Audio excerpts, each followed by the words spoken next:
अस्सलाम वालेकुम नाज़रीन, नवाज़ न्यूज़ से गॾावां संझा सैयद। आवां बिशारत सुमरो हलंदासीं हेडलाइंस।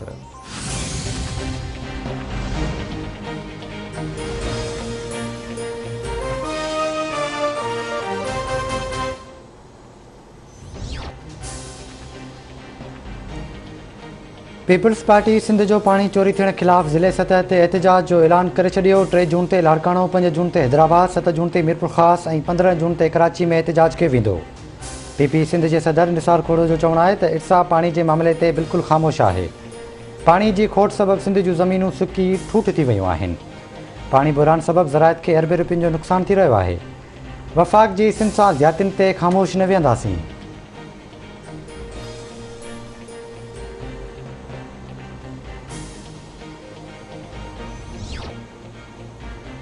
मुल्क अंदर दरियान में पानी जा वहकरा 24 एकड़ो वधी विया। सिंध जो हिस्सो 74,000 मां वधाए 1,09,000 क्यूसिक कयो वियो। पंजाब जे हिसे खे 83,000 क्यूसिक वधाए 1,01,000 क्यूसिक कयो वियो।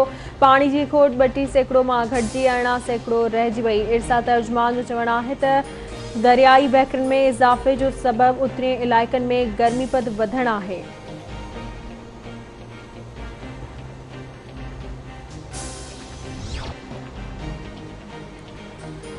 गवादर पोर्ट के मुकमिल तौर फ़ाल कयो वियो आहे। गवादर पोर्ट ते ईंदड़ 2 ॾींहनि में 2 जहाज़ लंगर अंदाज़ थींदा।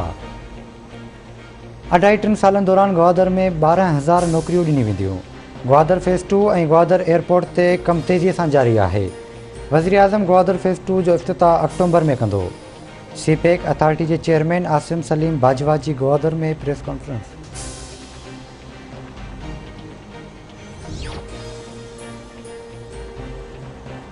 वज़ीर आज़म इमरान ख़ान ईंदड़ 10 सालनि में 10 डेम ठाहिण जो ऐलान करे छॾियो। हुन चवणु आहे त असांखे डेम 50 साल अॻु ठाहिण घुरिजनि। हा, मुस्तक़बिल जे लाइ डिघी हिकमत अमली जोड़नी पवंदी। इलेक्शन साम्हूं रखी रिथाबंदी करण सां मुल्क अॻिते न वधंदो। असां लॉन्ग टर्म पॉलिसी ते हाणे खां अमल दरामद करे रहिया आहियूं।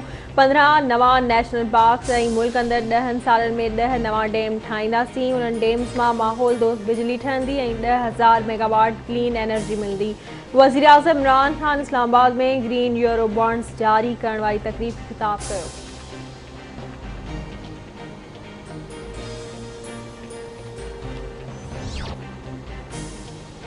असां सां सियासत न कई वञे, इंसाफ़ कयो वञे। इमरान ख़ान बैरिस्टर अली ज़फ़र खे जांच लाइ मुक़ररु कयो हो। हिन तमामु घणी महिनत करे जांच खे मुकमिल कयो। उमेद हुई रिपोर्ट मंज़र आम ते ईंदी, पर अॼु मई जो आख़िरी ॾींहुं बची वियो। रिपोर्ट मंज़र आम ते न आई। ॿुधण में अचे पियो त अली ज़फ़र ज़िबानी रिपोर्ट ॾेई छॾी आहे ऐं इहो बि ॿुधण में अची रहियो आहे त रिपोर्ट मुंहिंजे लाइ आकारी आहे। इमरान ख़ान इंसाफ़ जो वाइदो कयो हो। केतिरा ई ॾींहं गुज़री विया, हाणे इंसाफ़ मिलणु घुरिजे। जहांगीर तरीन जो लाहौर जी अदालत में पेशी बाद मीडिया सां ॻाल्हियूं।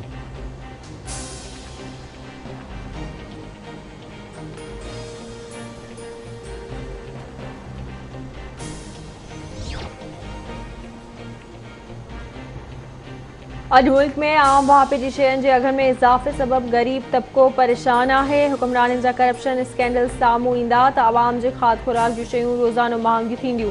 ओपोज़िशन लीडर शहबाज शरीफ़ जो बयान।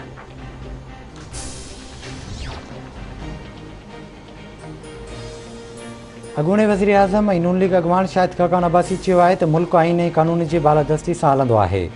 मुल्क खे तरक़ी ॾींदड़ अदालतुनि जा चकर काटे रहिया आहिनि। उबतियूं सुबतियूं ॻाल्हियूं करण सां हालतूं ठीकु न थींदियूं। इंसाफ़ जे निज़ाम खां सवाइ तरक़ी न थींदी।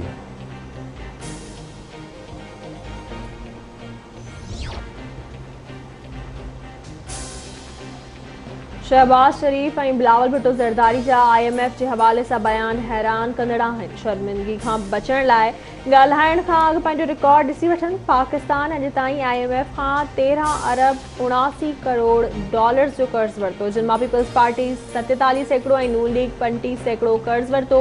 वफ़ाक़ी वज़ीर फवाद चौधरी ट्वीट। मुल्क में कोरोना वायरस वधीक 43 माण्हुनि मां हयातियूं खसे वरितियूं। फ़ौतुनि जो अंगु वधी 20,799 थी वियो। 24 कलाकनि दौरान 2,117 नवां केस रिपोर्ट। केसिस जो मजमूई अंगु 9,21,053 थी चुको। हिन वक़्त ताईं वायरस मां 8,41,241 सिहतियाब थी विया। 24 कलाकनि दौरान कोरोना जे आकारी केसिस जी शरह 4.5% रही। जामशोरो जी लियाकत अस्पताल में कोरोना जा वधीक 2 मरीज़ फोत। हयाती विञाईंदड़नि जो अंगु 51 थी वियो। सखर जी सिविल अस्पताल में कोरोना जो वधीक हिकु मरीज़ फौत थी वियो।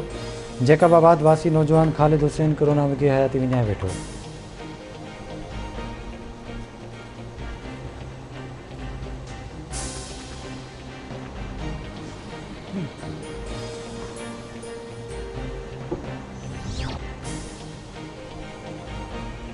गंबड़ भरसा फकीराबाद रेलवे स्टेशन वटि हथियारबंदनि जी दुकान ते फायरिंग। दुकानदार सरफराज पठान मारिजी वियो। इलाइक़े में ॾहकाउ।